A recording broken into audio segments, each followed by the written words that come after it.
আসসালামু আলাইকুম, কেমন আছেন সবাই? আশা করছি সবাই খুব ভালো আছেন। আমি আর দুষ্টু বাচ্চাটা আলহামদুলিল্লাহ ভালো আছি। তো আমার আর দুষ্টুটার জন্য নাস্তা নিলাম। দুটো ডিম একসাথেই নিয়ে নিয়েছি, একসাথেই দুষ্টুটাকেও খাইয়ে দিব, আমিও খেয়ে নিব। এরপরে হচ্ছে 1 কাপ চা নিয়ে নিলাম, চাটাও খেয়ে নিলাম। সকালবেলায় আর সন্ধ্যাবেলায় চা না হলে মনে হয় মাথা জ্যাম হয়ে থাকে। তারপরে হচ্ছে তালহা উঠে গেছিলো আগেই। আমরা নাস্তা খেয়ে তালহা বেবিটার সাথেও একটু খেলাধুলা করছিলাম।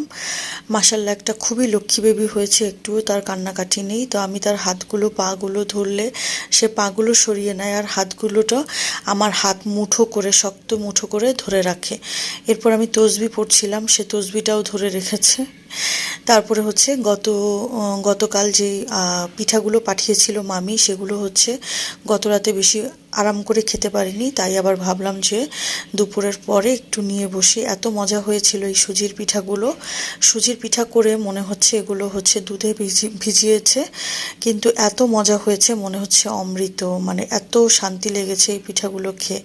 তারপরে হচ্ছে তালহা বেবিটা গোসল টোসল সেরে ফেলেছে, তারপরে হচ্ছে তাকে রকিং চেয়ারে বসিয়ে দেওয়া হয়েছে। আর সে তো একা একা খুব এনজয় করছিল। তারপর হচ্ছে আমরা খেয়ে নিব।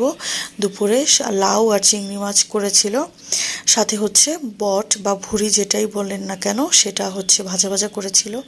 আর আম্মু ছিল হসপিটালে, আম্মুকে স্যালাইন দিতে হয়েছিল, তাই আম্মু হসপিটালে ছিল। আর এখানে হচ্ছে আমি আবার বিকালের দিকে একটু রং চা করে নিচ্ছিলাম, একদম গোলমরিচ বেশি করে, আদা কুচি বেশি করে, লং দিয়ে, লেবু দিয়ে একটা কড়া করে চা করে খেলাম। তারপরে হচ্ছে এখানে কাচ্চি করব, এখানে খাসির মাংস নিয়ে নিয়েছিলাম, আলু ভাজবো। এগুলো আমার ছোটো ভাইয়ের বউ ভেজে দিল আমাকে। আর এই ফাঁকে হচ্ছে আমরা খেয়ে নিচ্ছি সন্ধ্যার দিকে, আম্মুদের গাছের আমরা, সাথে একটু চাও খেয়ে নিলাম। কাচ্চিটা রেডি টেডি করে আমি দমে বসিয়ে দিয়েছি। এরপরে তো কাচ্চি রেডি করতেই হচ্ছে খুব ভেজাল অ্যারেঞ্জমেন্টটা, এরপরে বসিয়ে দিলে তো নিজে নিজেই হয়ে যায়।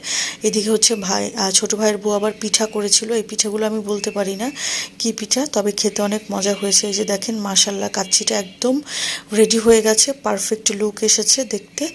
আর এখন গরম ধোয়া ওটা কাচ্চি বাড়া হচ্ছে। খুবই দারুণ হয়েছিল, খেতেও অনেক মজা হয়েছিল।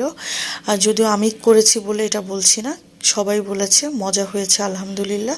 তো সবাই যেহেতু পছন্দ করেছে, আমারও রান্নাটা করে আমার কাছেও তৃপ্তি লেগেছে। তো আজকের ভিডিও পর্যন্ত, সবাই ভালো থাকবেন, আল্লাহ হাফেজ।